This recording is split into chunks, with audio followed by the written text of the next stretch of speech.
자, 오늘 수업 시작해보도록 하겠습니다. 지난 시간에 공장나바 제일 처음 부분 좀 읽었고요. 우리 소설에서 제일 처음 부분을 뭐라고 부른다?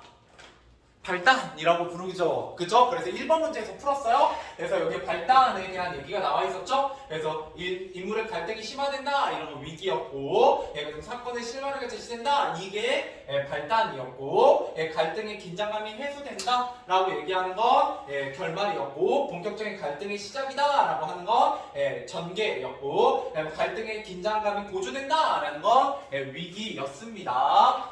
뭐 절정 아니에요? 이게 절정이고 이게 위기고 1번이 위기고 5번이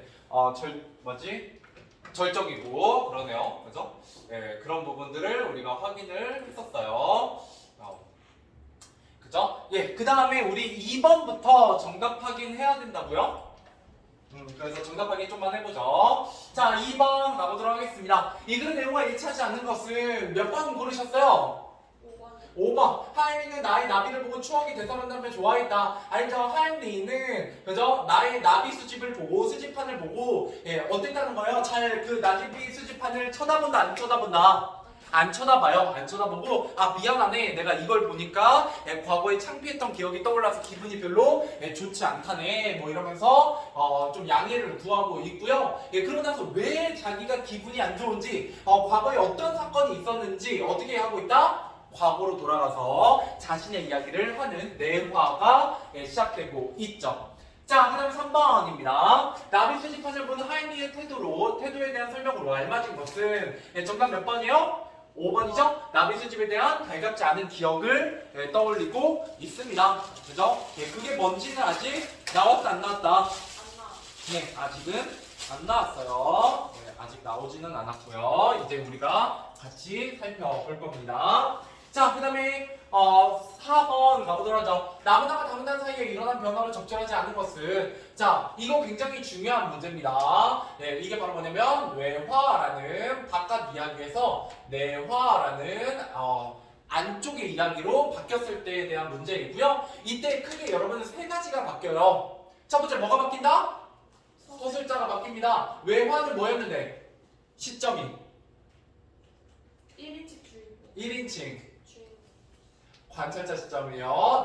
나입니다. 그죠? 그래서 친구, 하임리 모어의 친구였는데 뭘로 바뀌더라? 내화 1인칭 관찰자. 여기가 관찰자였으니까 여기는 주인공. 그렇죠. 주인공 하임리 모어로 바뀌더라. 이런 거 굉장히 중요하고요. 그 다음에 시간이 과거로 이동하나요? 그죠? 이때가 현재였는데 외화가 언제로? 과거로 옛날 이야기로 이동하게 됩니다. 그 다음 3번 서술자의 말투 달라져요? 안 달라져요? 안 달라져요. 말을 건네는 듯한 말투로 바뀐다라고 했죠? 왜? 자기가 자신의 이야기를 들려준다는 말투로 말투가 바뀌어요. 그래서 3번도 맞는 얘기입니다. 그래서 제가 이렇게 3개는 써드렸거든요. 그 다음에 4번 인물 간의 갈등이 사라지나요? 말이 안 되죠? 이제 여기서부터 본격적으로 갈등이 시작됩니다. 왜? 이야기가 뭘로 접어들기 때문에 이제부터 전개로 접어들거든요. 그렇기 때문에 이제 사건이 시작되고 사건이 시작된다는 건 뭐가 시작되는 거다? 갈등이 시작되는 거랑 같은 말입니다. 그래서 정답은 4번이 되겠습니다. 그다음 5번 나가 가리키는 대상이 바뀌었다. 그죠? 나가 처음에 하임리 모어의 친구인 나에서 이제 하임리 모어로 바뀌었죠? 그죠? 이때 나랑 이때 나는 같은 내가 아닙니다. 뭐 이런 얘기들 드렸네요. 자, 그 다음 5번으로 한번 넘어가 보도록 하죠. 자, 5번입니다. 다음 문제 알 수 있는 사실로 알맞은 것은 이에요. 자, 그래서 담론을 보면 나는 달리기를 좋아하는 게 아니라 뭐를 좋아했어요? 나비 수집. 그죠? 나비 수집이 굉장히 열성적이었고요. 2번 학교에 가기 싫어했다. 이런 얘기 나왔나요? 그러진 않았고요. 정답은 3번이죠. 나비 잡기에 몰입해서 굉장히 열심히 하고 있더라. 뭐 이런 얘기를 했습니다. 자, 넘어가 보도록 하죠. 자, 라문단부터 또 열심히 읽어보고 문제 한번 풀어보도록 하겠습니다. 자, 라문단입니다. 지금과 아름다운 나비를 보며 이 땅은 그때 열정이 몸에 스미는 듯 느껴진다네. 이게 이야기를 들려주는 듯한 말투다. 이렇게 보시면 돼요. 그럴 때면 나는 잠시 어린아이만이 느낄 수 있는 뭐라고 표현할 수 없는 황홀한 심정에 사로잡히곤 하지. 그 소년 시절에 처음으로 노란가비를 찾아냈던 그때의 기분 그대로를 느낄 수 있는 것이야. 또 그럴 때면 호련히 갑자기 어린날의 무수한 순간이 떠오른다네. 풀향기가 코를 찌르는 메마른 벌판을 찌는 듯이 무더운 낮과 정원 속의 서늘한 아침과 신비로운 숲속의 저녁 때 나는 마치 보물을 찾아 헤매는 사람처럼 포충망, 그죠? 벌레를 잡는 망을 들고 나비를 노리고 다녔어. 그리하여 아리따운 나비를 발견하면 특별히 진귀한 것이 아니라도 좋았지. 햇볕 아래에 졸고 있는 꽃 위에 앉아서 빛깔이 고운 날개를 호흡과 함께 드러내고 있는 것을 보면 그것을 잡는, 그죠? 나비를 잡는 기쁨에 숨이 막힐 지경이 되어 가만 다가서곤 했어. 반짝이는 반점 하나, 날개 속에 드러난 맥줄 하나, 가는 더듬이 갈색 잔털 하나가 눈에 뚜렷이 보이면 그 긴장 어판이랑 이루 말할 수가 없었다네. 그때 그 미묘한 기쁨과 거센 욕망의 교차는 그 뒤엔 자주 느낄 수 없었지. 자, 여기서는 이제 뭐에 대해서 설명하고 있냐면 내가 얼마나 나비 수집을 할 때 즐거웠는가에 대한 표현이 되어 있어요. 이게 바로 이제 어떤 나비 수집에 대한 나의 열정과 기쁨이고요. 이거는 나의 내면 심리죠. 가 자세하게 묘사되고 있어요. 그죠? 내가 내 마음속 이야기를 자세하게 묘사하고 있습니다. 이게 뭐의 특징이냐면 그저 주인공의 내면 심리가 잘 드러난다라는 게 바로 이 글의 시점이 1인칭 주인공 시점의 가장 두드러지는 특징이에요. 그죠? 주인공의 내면 심리가 잘 드러난다라는 게 1인칭 주인공 시점의 가장 큰 특징입니다. 됐죠? 이 부분을 통해서 좀 확인할 수 있어요.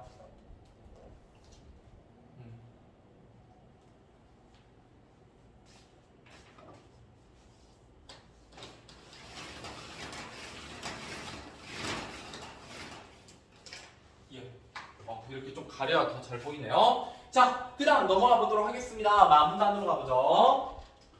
자, 마무단입니다. 자, 부모님께서 훌륭한 도구는 하나도 마련해주지 않아서 나는 내가 잡은 나비들을 헌종이 상자에다 감추려두는 수밖에 없었다네. 병마개에서 뽑은 동그란 코르크를 밑바닥에 다 발라붙이고 그 위에 핀을 꽂아두었어. 이렇게 초라한 나의 숨짓물은 친구들에게 잘 즐겨 보여주기도 했지만 친구들이 가진 도구는 되게 유려, 화려한 아주 좋은 유리 뚜껑의 나무 상자에 푸른빛 가재를 친 사육 상자와 그 밖에 여러 가지 화려한 것들이었기에 내가 가진 초라한 설비를 더 자랑할 수 없게 되었지. 그뿐만 아니라 극히 마음에 흡족하고 희귀한 나비가 손에 들어와도 남에게는 비밀로 하고 내 누이들에게만 이것을 보여주곤 했어. 그러다 어느 날 나는 우리 고장에서 보기 드문 푸른 날개의 나비, 이거는 좀 내부쳐보죠. 첫 번째 사건입니다. 푸른 날개의 나비를 찾게 됩니다.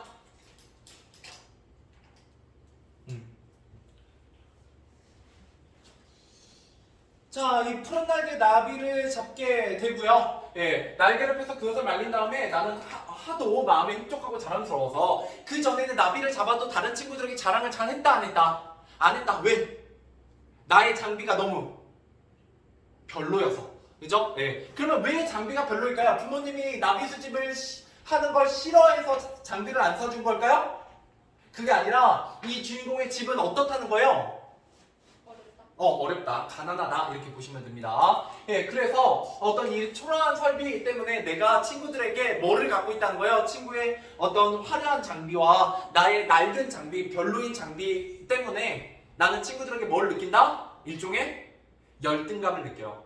내가 좀 못났다라는 감정을 느껴서 나비 자랑을 안 했습니다. 근데 푸른 날개 나비는 굉장히 이 나비가 수집하기 쉽다 어렵다? 어려웠거든요. 굉장히 귀한 나비였기 때문에 이거 너무너무 뭐 하고 싶었다는 거예요? 자랑하고 싶었어요. 그래서 이제 자랑하게 됩니다. 자, 꼭 이웃집 아이. 자, 그래서 교원의 아들 에밀이었는데 이게 바로 교사의 아들이에요. 그래서 이 에밀이 바로 나의 뭐가 되냐면 일종의 라이벌이 됩니다. 라이벌. 이 소녀는 흠을 잡을 수 없을 만큼 뛰어난 녀석이었지만 아이로서는 어딘지 못마땅한 데가 있었어. 그의 수집물은 그리 대단치는 않았으나 수집물을 깨끗하고 정확하게 정리하는 솜씨만큼은 게다가 그는 나비의 날개를 풀로 이어 맞추는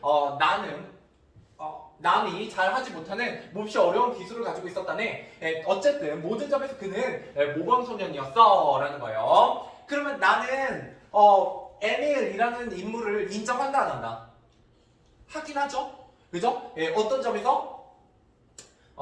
흠을 잡을 수 없을 만큼 뛰어난 녀석이요. 그래서 뛰어난 녀석이다. 그죠? 에밀이. 그죠? 무슨 솜씨가 좋아요? 수질물을 깨끗하고 정확하게 정리하는 솜씨. 이런 건 인정하고 있고요. 그러면서 어떤 나비의 날개를 풀로 이어 맞추는, 그죠? 어떤 이런 나비의 날개를 풀로 이어 맞추는 실력도 좋고요.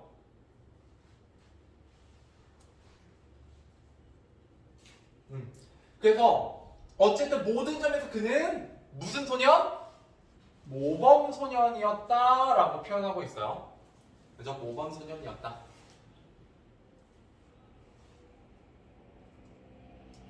자, 그런데 나는 그에게 무슨 감정을 느끼냐? 나는 그에게 몹시 감탄하면서도 속으로는 그를 미워했던 게지. 혹시 이게 바로 무슨 감정이냐면 에밀에 대한 열등감, 시기심, 부러움 뭐 이런 거예요.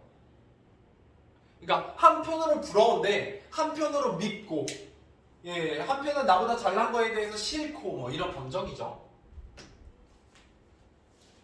자, 이제 그렇기 때문에 이제 누구랑 이야기가 시작될 거다? 에밀과의 외적 갈등이 시작될 거고요. 그 갈등의 시작의 실마리는 푸른 날개의 나비예요. 알겠죠? 좀 이따가 읽어보도록 하죠. 일단 빈칸 채워보도록 하죠. 자, 여기 소설에서 가장 중요한 포인트입니다. 바로 뭐냐면 액자식 구성이에요. 액자식 구성 정말 중요합니다. 지난 시간에 저희가 설명을 드렸던 부분이고요. 자, 그래서 액자식 구성을 보시면 외부 이야기는 1인칭 관찰자 시점이라고 제가 얘기했죠? 그죠? 1인칭 관찰자 시점이고, 내부 이야기는 1인칭 주인공 시점입니다. 그죠? 이 관찰자의 역할은요, 내부 이야기가 시작되도록 이끄는 서술자예요. 그래서 어른이 된 후에 하이니머를 만나서 어린 시절에 하던 그 나비 수집을 다시 한번 해서 하이니한테 보여줌으로써 하이니머가 과거 이야기를 하도록 만들어주죠. 그 다음에 주인공은 이제 과거에 그 창피했던 일을 이제 얘기해주는 화자가 되겠습니다. 자, 그래서 나비와 에밀을 대하는 나의 심리입니다.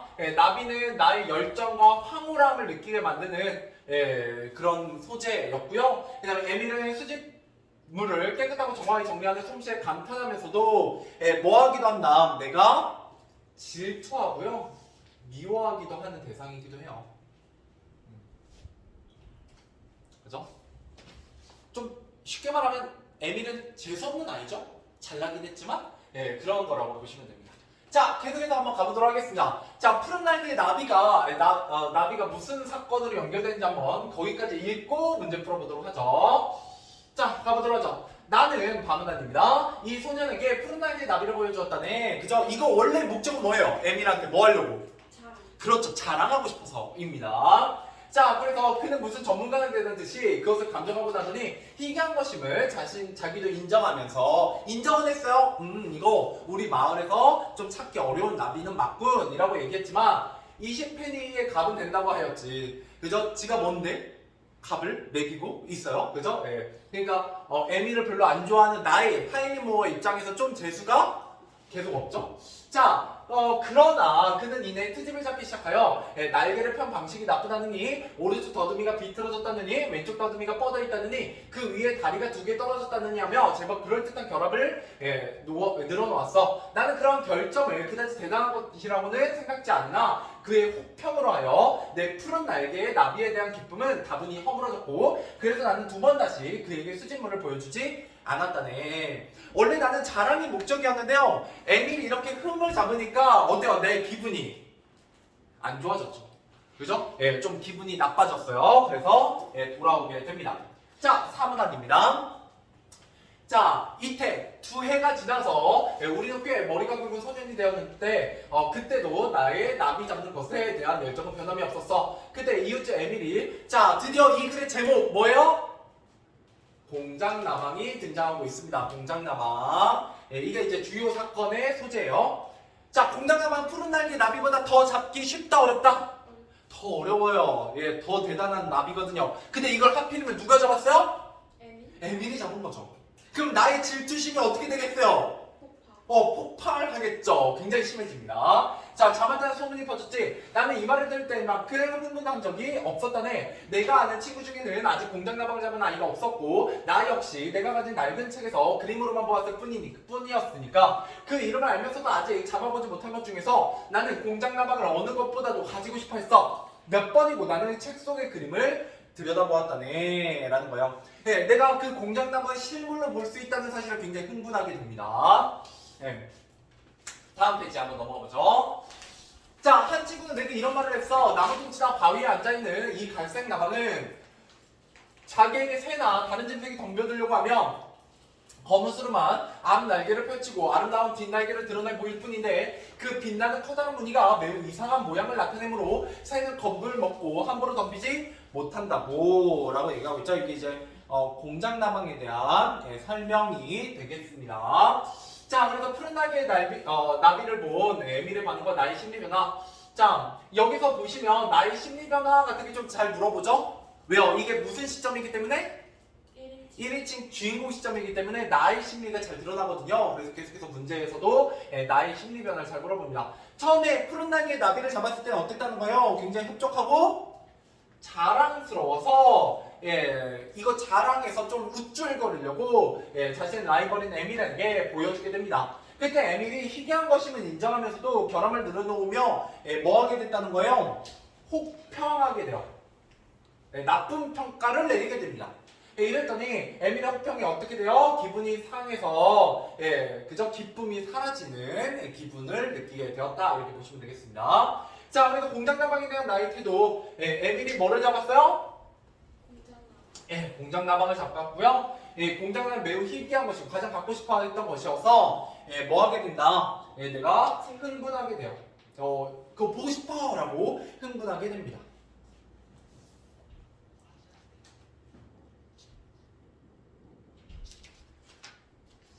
됐죠? 자, 문제 한번 풀어보도록 하겠습니다. 어디까지 풀어보시냐면 11번까지입니다. 11번까지. 몇 번부터? 6번부터 11번까지 문제 풀어보세요. 자, 가보도록 하겠습니다. 정답 확인하면서 6번입니다. 나비를 대하는 나의 태도로 알맞은 것은 그죠? 진기한 나비를 찾을 때만 기뻐했나요? 아니죠. 그냥 나비 수집 자체에 대해서 굉장히 좋아했고요. 부모님과 함께 하진 않았고 아리따운 나비를 보면 기장에서 움직이지 못하다 이렇게 얘기를 하진 않았고요. 아름다운 나비를 보면 기쁨에 숨이 막힐 지경이었다. 이런 얘기는 나와 있어요? 안 나와 있어요? 나와 있었죠? 그죠? 그래서 아리따운 나비를 발견하면 그게 진기한 것이 아니라도 좋았고, 그죠? 그런 거를 할 때 긴장과 환희가 굉장히 심했다. 뭐 이런 얘기가 나와 있으니까 정답은 4번으로 보시는 게 좀 더 좋겠네요. 자, 7번 가보도록 하겠습니다. 마문화를 통해 알 수 있는 에밀에 대한 나의 태도를 적절하지 않은 것은 입니다. 1번 에밀의 기술에 감탄하면서 속으로는 미워한다. 그죠? 이런 거 혹시 뭐라고 부르는지 알아요? 한편으로는 대단하다고 느끼지만 한편으로는 싫어하는 거. 이런 게 애증이에요, 애증. 애증의 관계할 때 이런 게 애증입니다. 에밀한테 느끼는 게. 자, 혼자 볼 때 없지만 어딘지 마음에 들어 하지 않고요. 그죠? 그 다음에 초라한 설비를 놀렸나요, 에밀이? 그런 기억은 없네요. 그래서 정답은 3번이 되겠습니다. 적절하지 않은 거. 안가품 이런 거 하면 거리가 멀어요. 자, 8번. 마무리한 내용을 참고할 때 기억이 나의 심의로 알맞은 것은 나는 이 손에 푸른 날개의 나비를 보여주었다네. 어때요? 매우 흡족하고 자랑스러웠겠죠? 그래서 우쭐거리고 싶었는데 혹평 때문에 그 기쁨이 다 사라지게 되는 에밀이에요. 자, 그럼 9번입니다. 가문대가 에밀의 이야기를 들은 나의 심정으로 알맞은 것은 몇 번이요?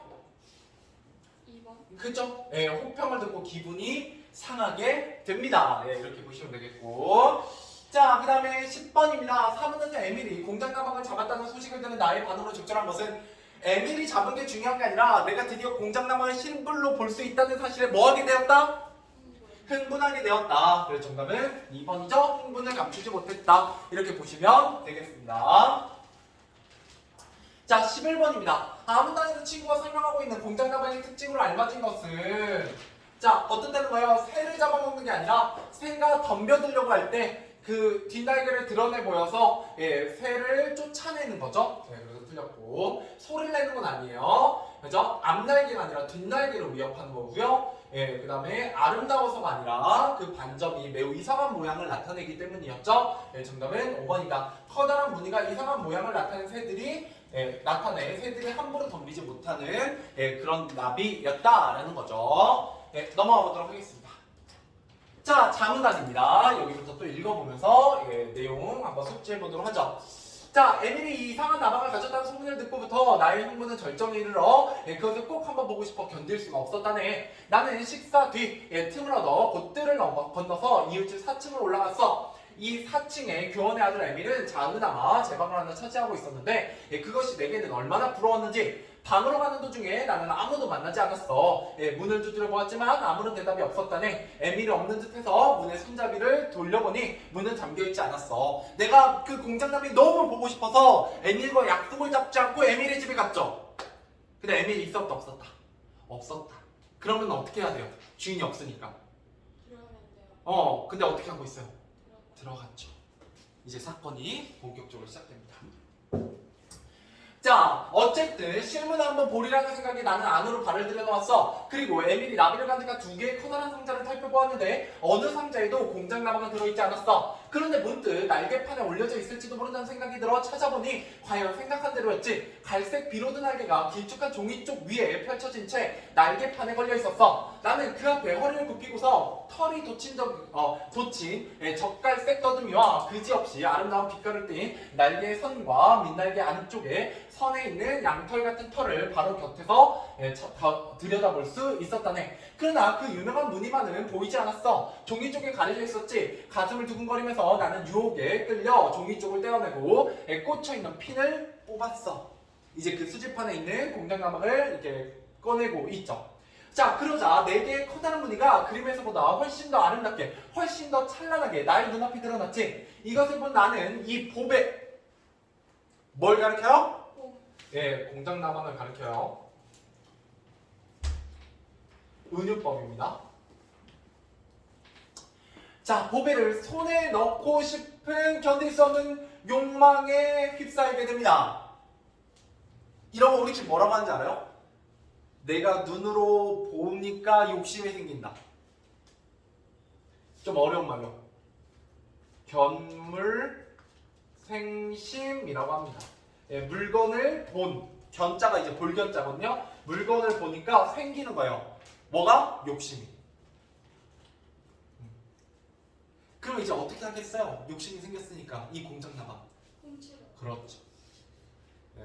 여러분도 아마 비슷한 그 욕망에 휩싸인 적이 있을 거예요. 그죠? 이거 어차피 가져가봤자 아무도 모를 텐데 뭐 이런 생각이 든 적이 있었겠죠. 자, 여기서도 이제 그만 잘못을 저지르고 맙니다. 그만 난 생처음으로 도둑질을 했다네. 자, 나방은 벌써 말라있어서 손을 대는 정도로는 형체가 일그러지지 않았어. 나는 그 손바닥 위에 받쳐들고 에밀의 방을 나왔다네. 그때 나는 어떤 커다란 만족감 위에는 아무 생각도 없었지. 커다란 만족감 위에는 아무 생각도 없었다라는 거예요. 그러면 이때 내가 공장 나방을 훔칠 때는 오로지 뭐만 가득했다는 거예요? 그 공장 나방에 대한 욕심, 욕망만 가득했지 뭐는 없었다? 죄책감이 들었다 안 들었다? 죄책감은 없었어요. 죄책감은. 여러분 그런 경험 해본 적 있지 않아요? 어떤 잘못을 할 때 그 잘못을 저지르기 전에는 되게 두려운데 이미 잘못을 저지른 이후에는 어때요? 좀 마음이 편할 때가 있죠. 어차피 이미 저질렀으니 그죠? 혼나는 건 나중 일이고 약간 편해질 때가 있거든요. 약간 그런 느낌이죠. 자, 가보도록 하죠. 카메라입니다. 나는 나방을 오른손에 감추고 층계를 내려오는데 그때 아래편에서 위로 올라오는 발소리가 났습니다. 그죠? 이 발소리가 바로 나에게 뭐를 일깨우게 된다? 내적 갈등? 그렇죠. 잘못했음을 일깨우게 됩니다. 순간 나는 내가 비겁한 놈이라는 사실을 깨달았다네. 뭐 때문에? 발소리 때문에. 그죠? 내가 도둑질을 했다는 사실을 깨닫게 되죠. 이 발소리 때문에. 아차 내가 지금 이거 뭐 하고 있는 짓이? 근데 이미 갖고 나왔죠? 돌이킬 수 있어요 없어요? 아직 있었는데 다시 제자리에 잘 돌려놓으면 되잖아. 자 근데 어떤 잘못하냐? 그와 동시에 들키면 어쩌나 하는 무서운 불안에 사로잡혀 나는 본능적으로 나방을 감춘 손을 그대로 양복저고리 주머니 속에다 찔러 넣었어. 그리고 천천히 발을 떼어 놓았어. 그러면서 속으로 해서는 안 될 일을 했다라는 뭐를 느끼게 돼요? 부끄러움을 느끼게 되죠. 이게 이제 도둑질이고 이 부끄러움이 바로 죄책감이죠. 이 죄책감을 뭐가 일깨우게 된다? 발소리가 일깨우게 됐어요.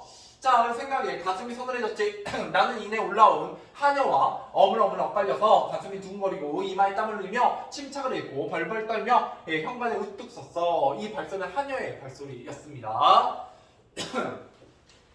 자 탐은 아닙니다. 이 나방을 가져서는 안 된다. 될 수만 있다면 그 전대로 돌려놓아야겠다. 나는 이런 생각으로 마음이 길었다네. 그리고 혹시 사람의 눈에 띄지는 않을까 조마조마해가면서 날쌔게 발을 돌려 층계를 뛰어올라 1분 후에는 다시 에밀의 방 가운데에 서 있었지. 나는 주머니에서 손을 뽑아 나방을 책상 위에다 꺼내놓았지. 근데 아까 나방 어떻게 했어요? 들킬까봐? 주머니에 넣었죠. 마른 나방을 주머니에 넣었어요.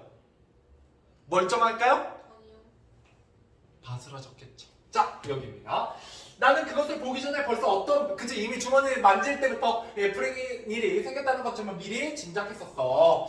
자 그저 울고 싶은 생각뿐이었지 아니나 다를까 나방은 보기 싫게 망그러져서 앞날개 하나와 더듬이 한 개가 떨어져 버렸어. 떨어진 날개를 조심스레 주머니 속에 끄집어 내려가니까 그나마 탄산이 바스러져서 이제는 이어붙일 수조차 없게 되었지. 도둑질을 했다는 사실보다도 자 이때까지도 도둑질을 했다는 사실보다도 그 아름답고 찬란한 나방을 내 손으로 망가뜨렸다는 사실이 더 괴로웠죠.